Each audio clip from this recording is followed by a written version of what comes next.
Hello, and today's topic is all about AI. We're going to go into some details on AI and the concept of human luxury, which is based on human skills in the 2026 era. And the reason why having skills is conceptualized as human luxury moving forward. Stick around if that is something that you find interesting. And I'm going to share my blog with you so that we can read through that. So you can put me on in the background, listen in, as I will be on the website. So I'm going over now to www.mygreenbalance.com. And what I like about this blog is it's discussing human skills so that we're able to identify the difference between artificial intelligence and the humans behind artificial intelligence, the people building the future. Because many times we could be misconceptualized as to understanding the tools and technology as life advances. However, if we don't adapt to the tools and technology moving forward, then we are missing out on key opportunities to optimize our life and processes. And that could mean having better, efficient business systems, better communication between your teams as an executive, or even if you are organizing things within your family, renovations, your home, using technology today is one of those skills that you want to prioritize having because you can optimize your life and therefore save yourself time, you can save yourself stress through optimization.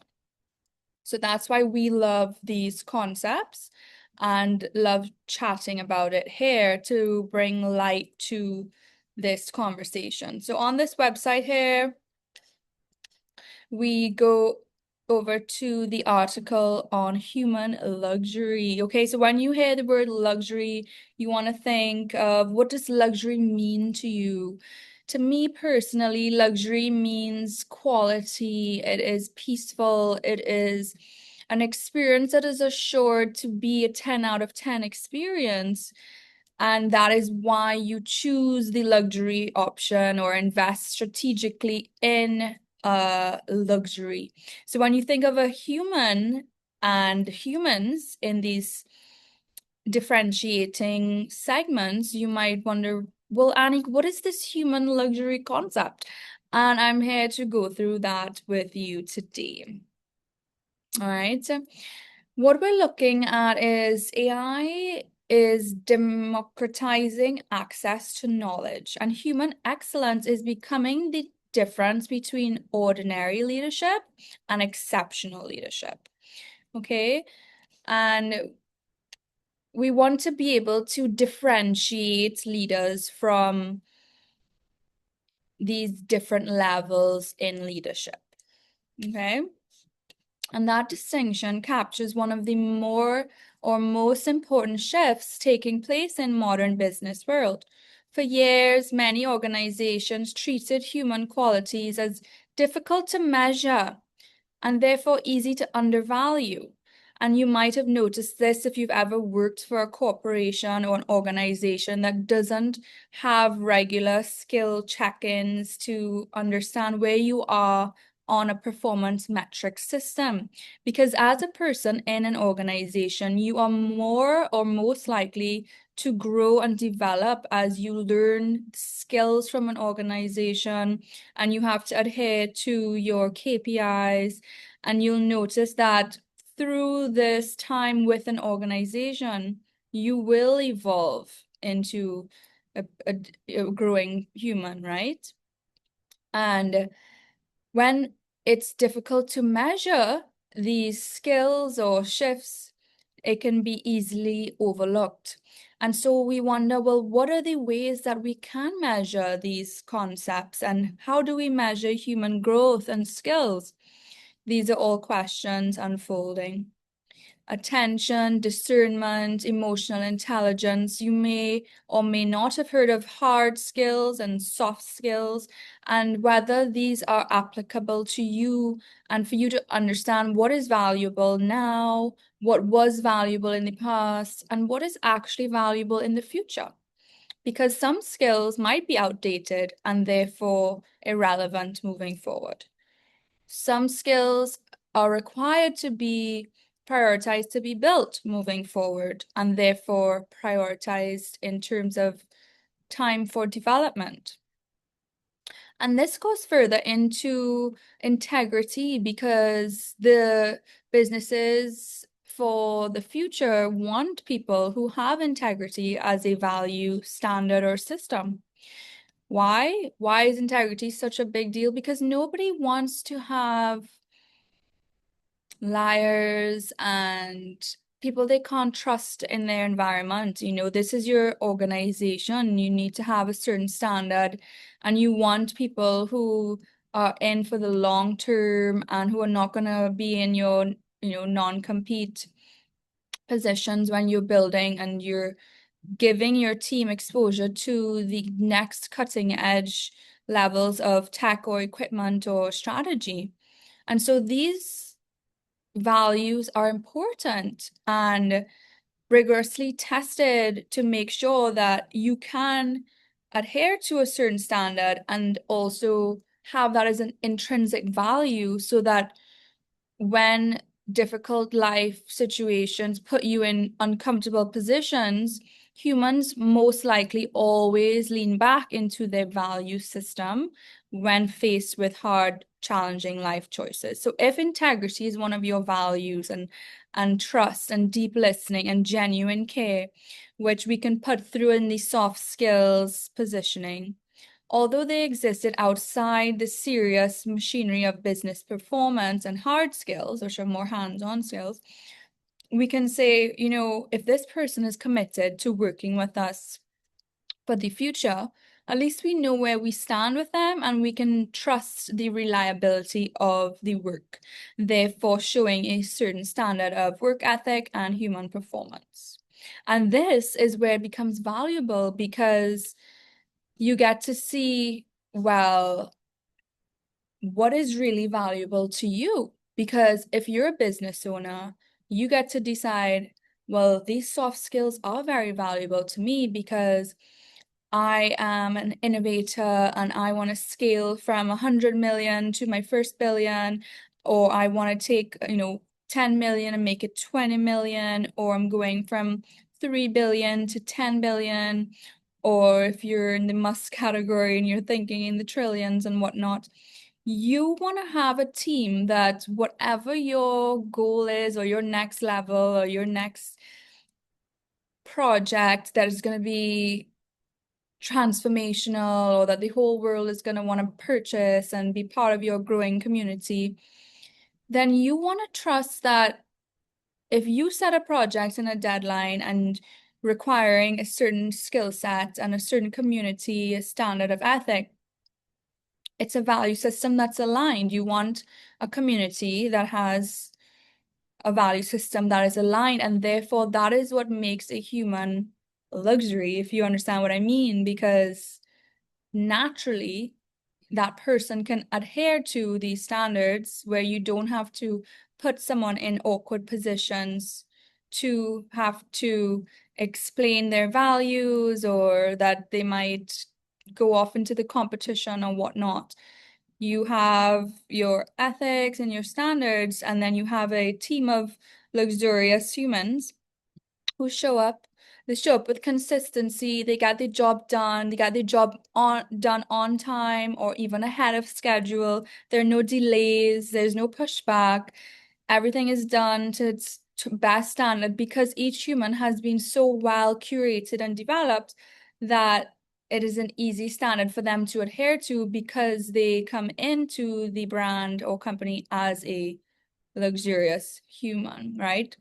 And if they are new and they come in with a blank skill set or basic level, intermediate level, the mindset of what separates a luxury human from a non-luxury human is that the mindset is at least plugged into, I would love to learn and absorb all these skills. So I will learn the hard skills and the soft skills, and therefore I have a mindset of being open to learning or open to growth within an organization. So that mindset part is really important as a skill set, because you want people to be in your organization who are like, yes, okay, I can master this skill, give me the next skill to try. Okay, I did this skill, give me the next skill.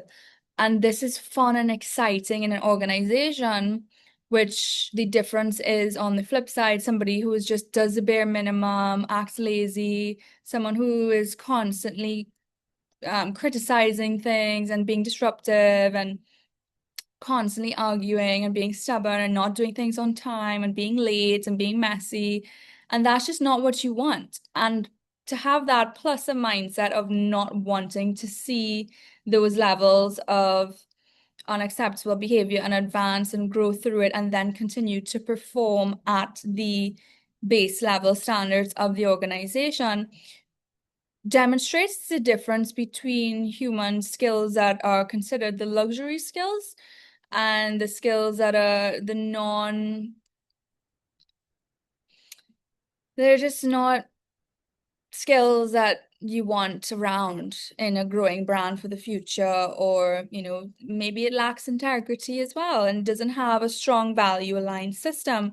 So it might be easier to, through the hiring process, easy, you don't belong in this organization, you're not the right fit, go somewhere else. And therefore you attract a specific filter that allows you to attract the best forms of human skills, intelligences who are ready with a value system or a mindset to align with the like value system, as opposed to people just that would slow down the organization or create unnecessary problems that nobody has time for, right? And that's the concept of this whole human luxury of as a concept, okay? And these distinctions are very important as a lot of these shifts are taking place in modern business times.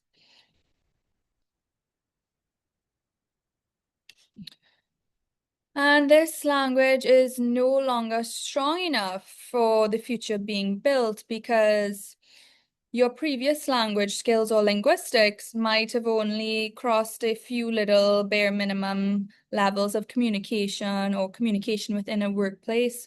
But now we understand that humans require auditory learning, visual learning, kinesthetic learning, group learning, one-on-one training to continue to grow alongside the growing workforce and how we've evolved as a human species. And this is why AI is great for the automation of routine tasks so that humans can focus on more advanced tasks, at least for the high achievers and the people who want to go to those next levels, because this is not going to be for everyone. And a lot of humans are very happy where they are and they're settled, which is fine and great for you. And nobody's pushing you to be better or do better. You do you and stay at whatever levels you're comfortable with in your comfort zone. This is more for the humans who are really love growth and development and are ambitious and want to jump to the next levels and continue to climb higher and higher in their development and careers. And no judgment on this, each to their own. So these qualities that remain distinctly human are becoming more valuable and not less. And I know this was a big concern for many people with the development of tech and AI and the growing economy, because people would think, well, if we have all these AI, then humans are gonna lose jobs and everything's gonna become so robotic and nobody has a personality anymore and everything's so routine and robotic. But the fact is that's why AI is best put into the hands of the further educated personnel and for exclusive company spaces, because if you don't understand the purpose of it in the first place, then in the wrong hands, it's just a useless tool and probably a tool of chaos and confusion and unnecessary clutter on the internet, where like the dot-com age, you have to filter out a lot of the clutter and waste of time stuff before you find the Amazons that are going to lead a whole human evolution forward. And further, when it comes to people behind AI developing it for specific purposeful reasons, like automating routine tasks so that you have more time to spend time with your kids or go to the gym if you don't have time to go to the gym, or meal prep.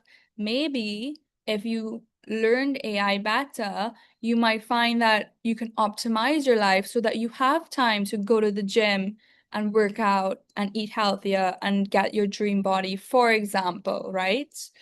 There are many other things you might want to do, but I'm using that as like a base level example, since many people tell me, well, I just didn't have the time to work out, or I don't have time to meal prep. How do you have so much time? And it's not that. It's that the question you ask is more so, how do you optimize your time better, or like a boss, instead of complaining or judging or speaking negatively on AI when you have no idea what you're talking about, you know? So knowledge is everywhere. Judgment is, I would feel like judgment is everywhere as well to a degree. Uh, but maybe not. Maybe judgment is not everywhere when it comes to different locations. And algorithms can produce content. Chats on algorithms. I'm not sure how your socials are algorithmically designed. And I do wonder if most individual IP addresses are uniquely algorithmically designed, or if a lot of humans are having a similar algorithm. I do get curious on that from a data perspective as well. If I had that information, I would be curious about it. Maybe I'll ask AI about it. Anyway, and few people can produce trust, especially in this day and age. You'll notice that, yeah, trust is one of those things. It's a hit or miss in life. You meet so many people, some trustworthy, some not. Some will screw you over, not, so it's like different levels. But when you're in that VIP operational level of trust, most people you meet in the higher levels are all operating on trust, so it's a little more secure. That's why it's harder to get in, and therefore the trustless society stays elsewhere, but the trust community stays pretty exclusive and works on those levels, because it also has developed higher intuition skills to be able to have a strong BS filter to sense the BS and therefore optimize trust, because then you can just call out things that are coming across as fake or fake news, or you want to double triple check on a comment or article because you want to have extra fact checks, so you know that your resources have been properly attained.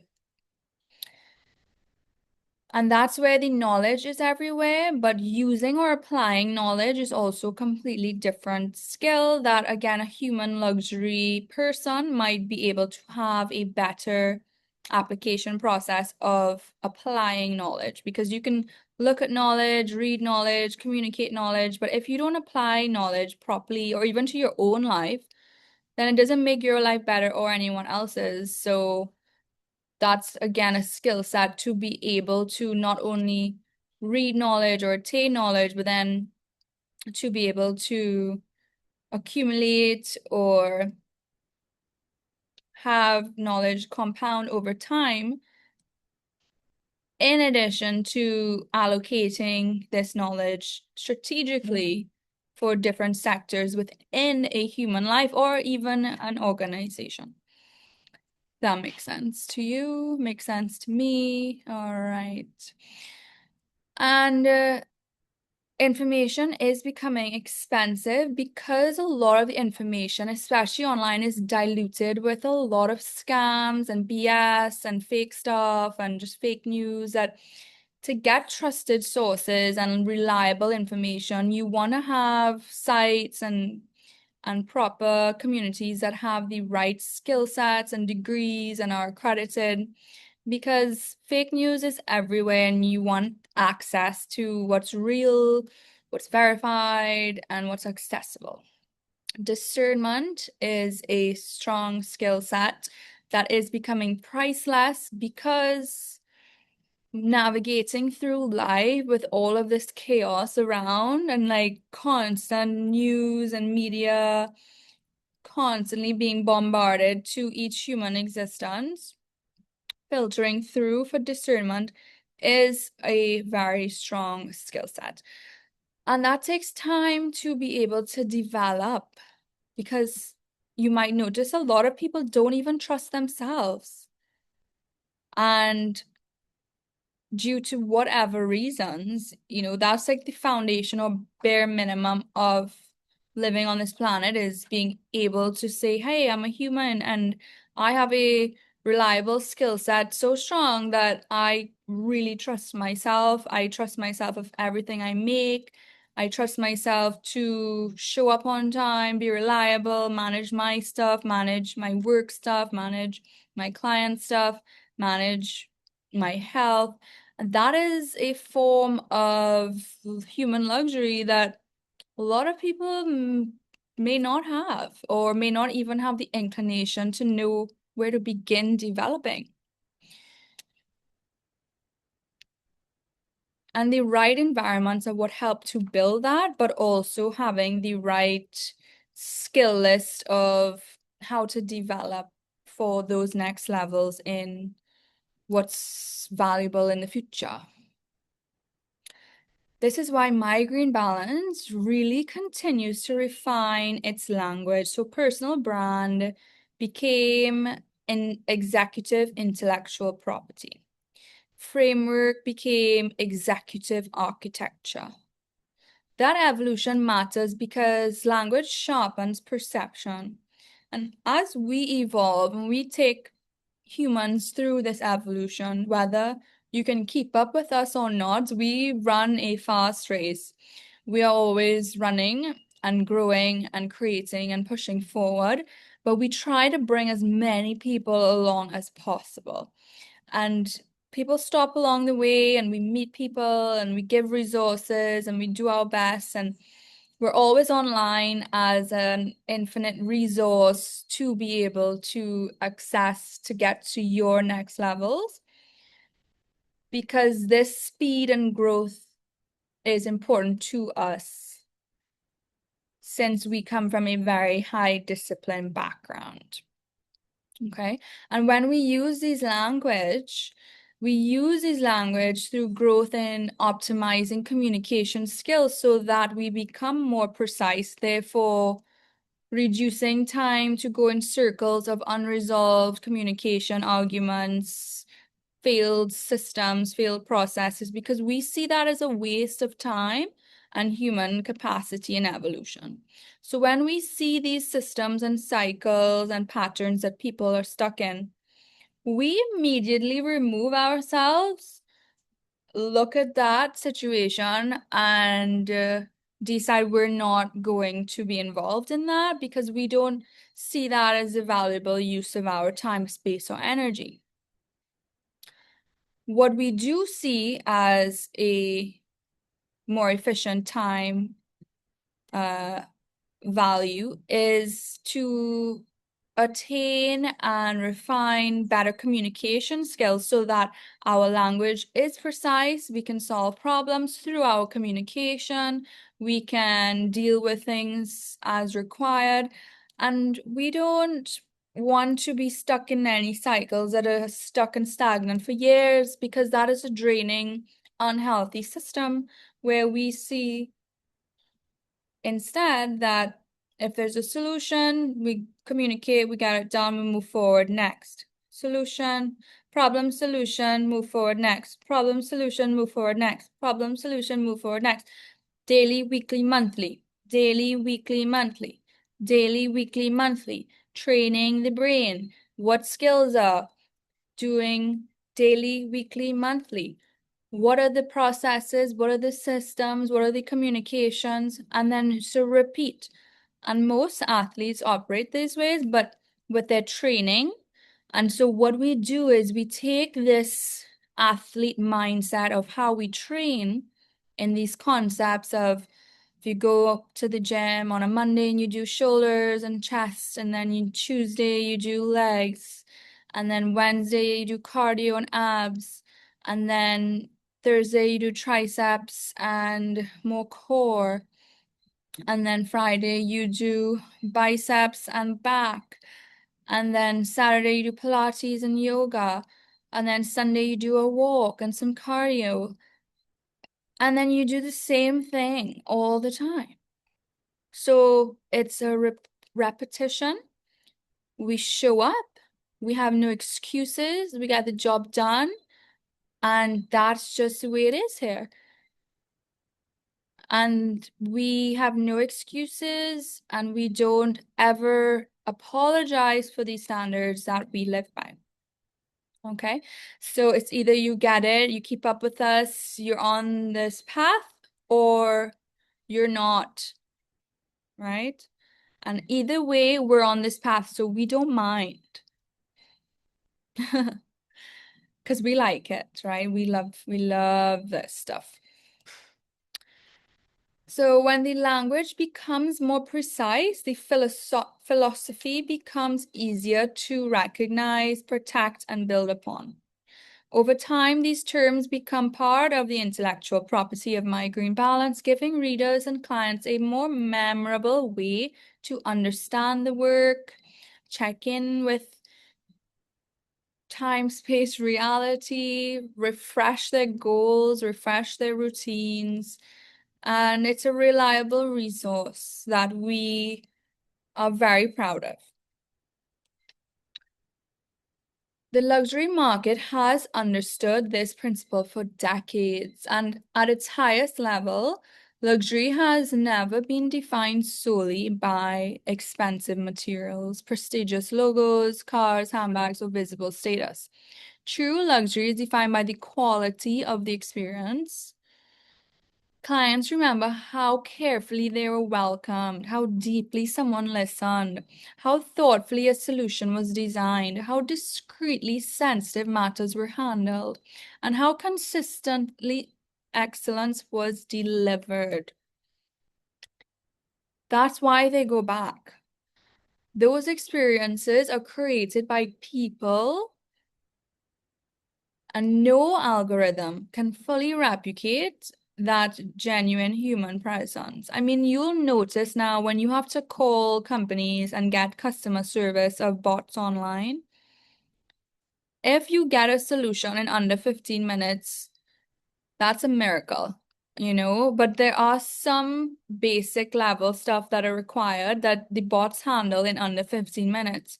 But for more of the technical level problems that need solutions, there are things to be refined when it comes to higher level things that you need a human on the other side of the phone to fix or tweak or whatnot.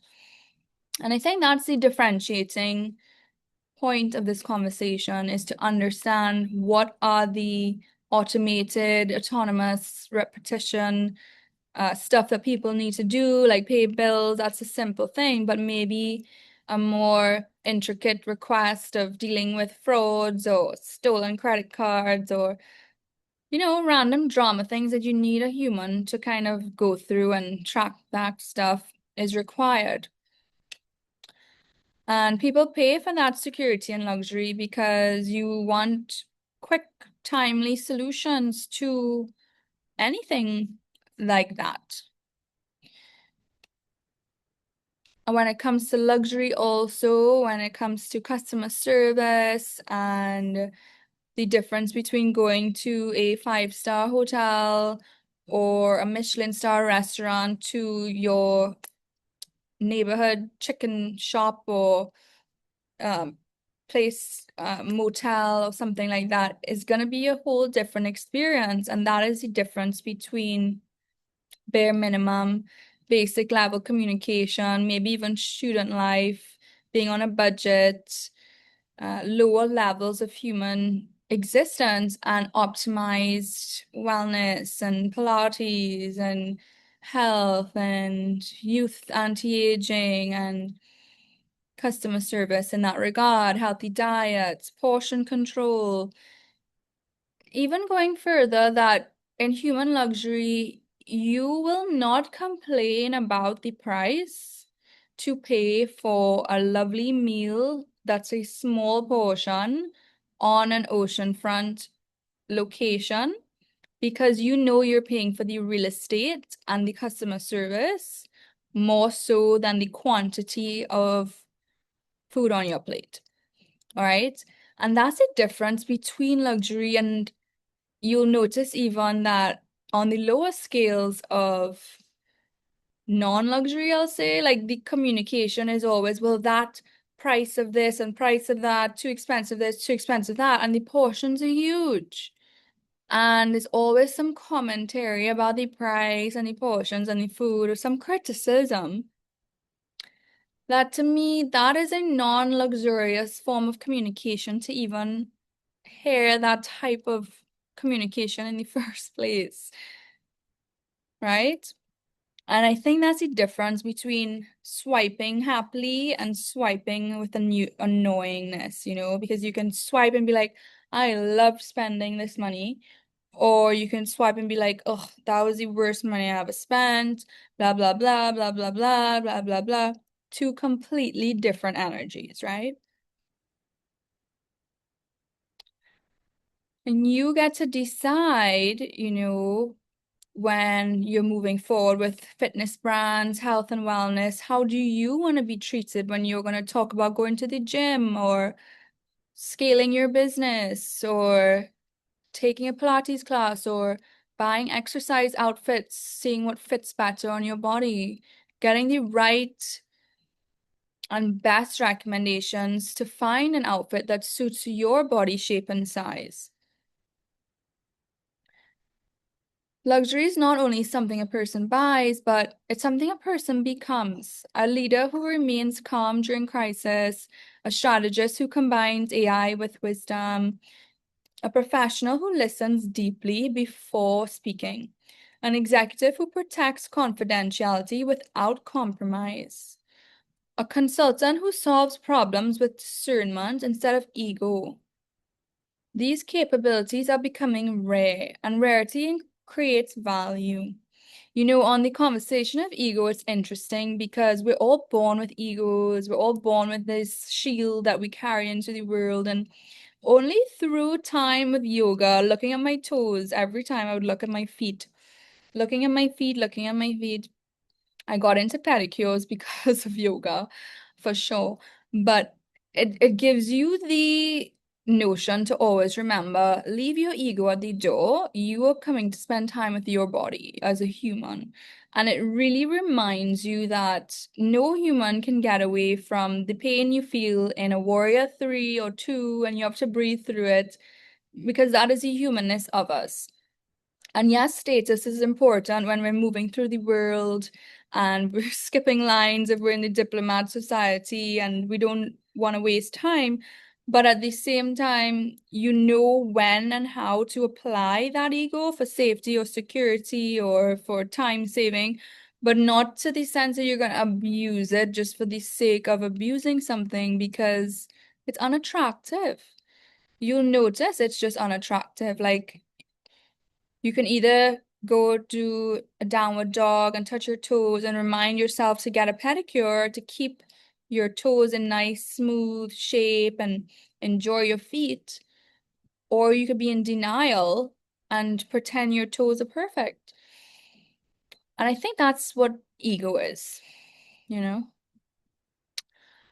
So, because these capabilities are rare, rarity creates value. Human excellence is becoming a luxury. This idea changes how professional capability should be understood.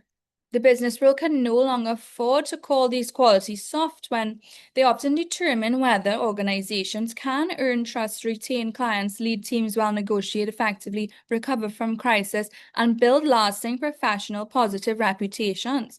They're not a secondary skill, they are the foundational executive capabilities that make the whole organization continue to flow, whether you have 10 employees, 20 employees, 100 employees, 200 employees, 500 employees, thousands of employees.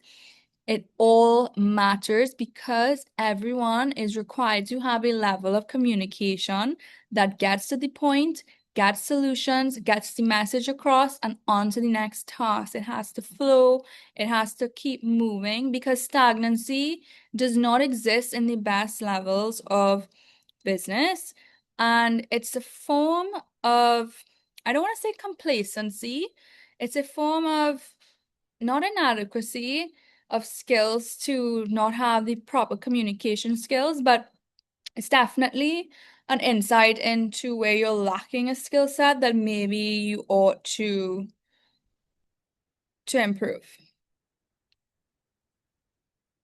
Stronger vocabulary is always good. Teach people to read the dictionary, go and practice some new words so that you stop using bare human existence primary school words when you could be communicating as a graduate. And if you only have a limited vocabulary, you will always stay in a loop of unresolved issues because you're unable to communicate your way through. And therefore, you might also feel inferior to people who have communication skills because you refuse to advance your vocabulary, even if you have dictionaries in your house. Right? So these qualities can be described as premium human capabilities. And while building humans now in whatever age for the future, younger generations, this generation, even in later years,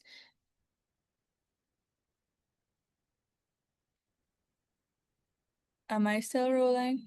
Even in later years, like as you evolve into your 70s to 90s, you will still be on email and needing communication skills, right? Delegation might become even more important for you. And this is where we really recommend, before it's too late and you can't turn back time, you really want to optimize these skills if your organization is not actually providing a framework for you to develop in that time-space reality. So if you've never thought about this concept or this type of world before, that's fine.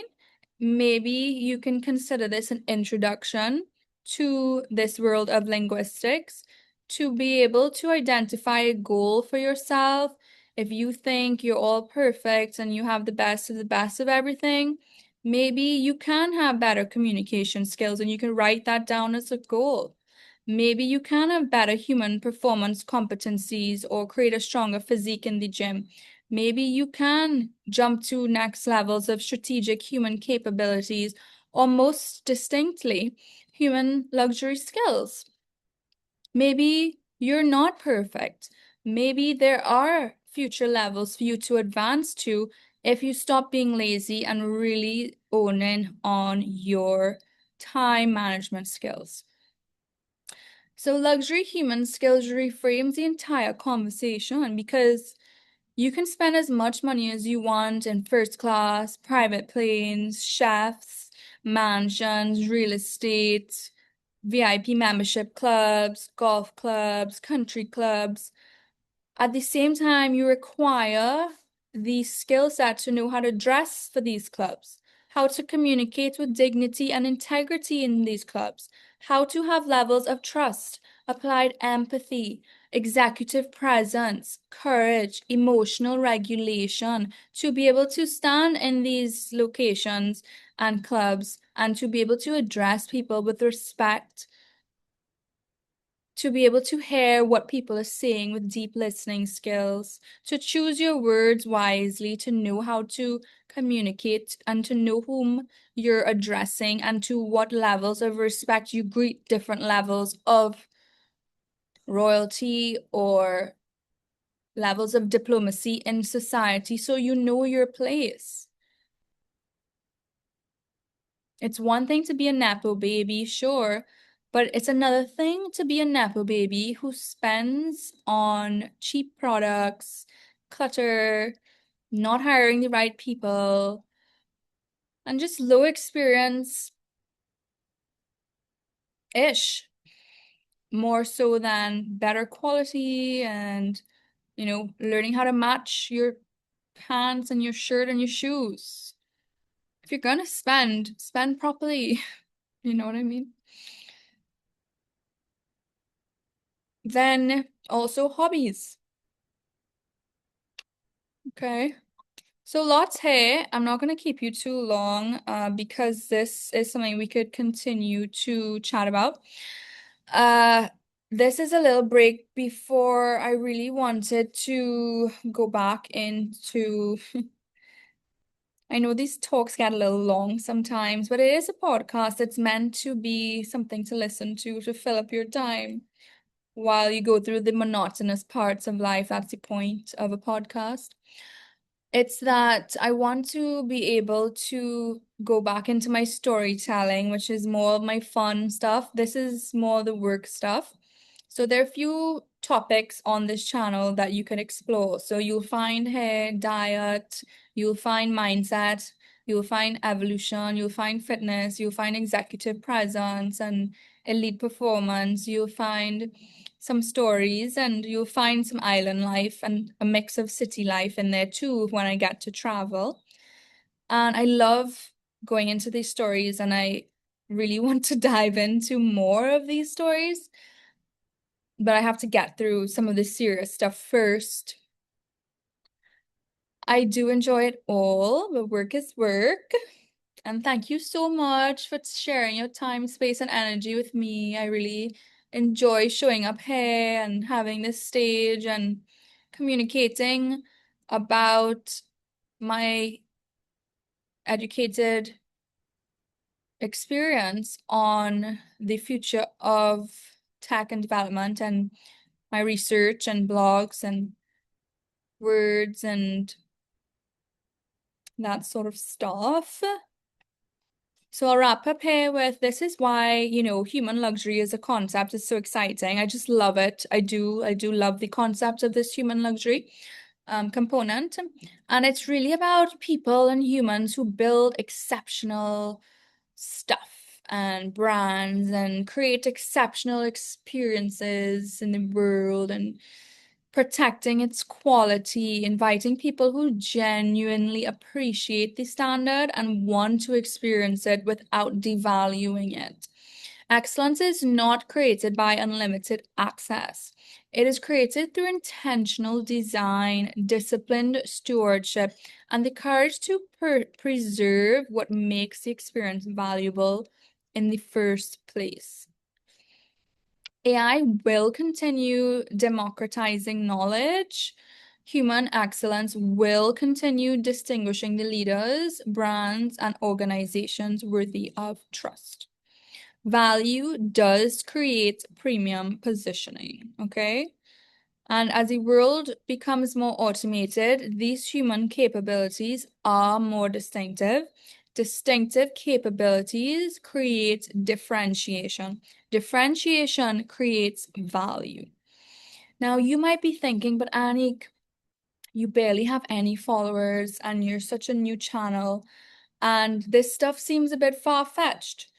And that's totally okay with me for you to comment these things because this is a very high level, unique skill set that is not necessarily going to be taken by the masses, especially in 2026, when this communication of AI was really meant to be built for 2040 plus.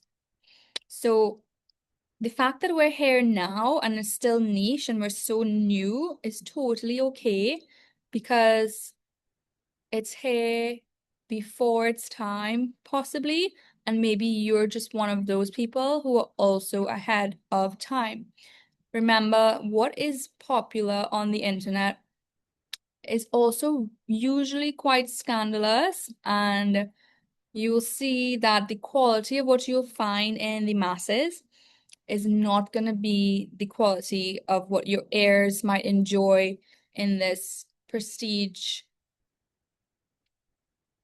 elite community. And so consider this a privilege to be in the minority. And if you enjoy me yapping in your ear and you find that it's helping you to move your thoughts in a better direction that improves your life, like and subscribe, tell all of your friends about it, and tell everyone how much you love My Green Balance by Organnick, and listen to us anytime. Okay? So until next time, I have some fun surprises for you coming up this summer. So stay tuned.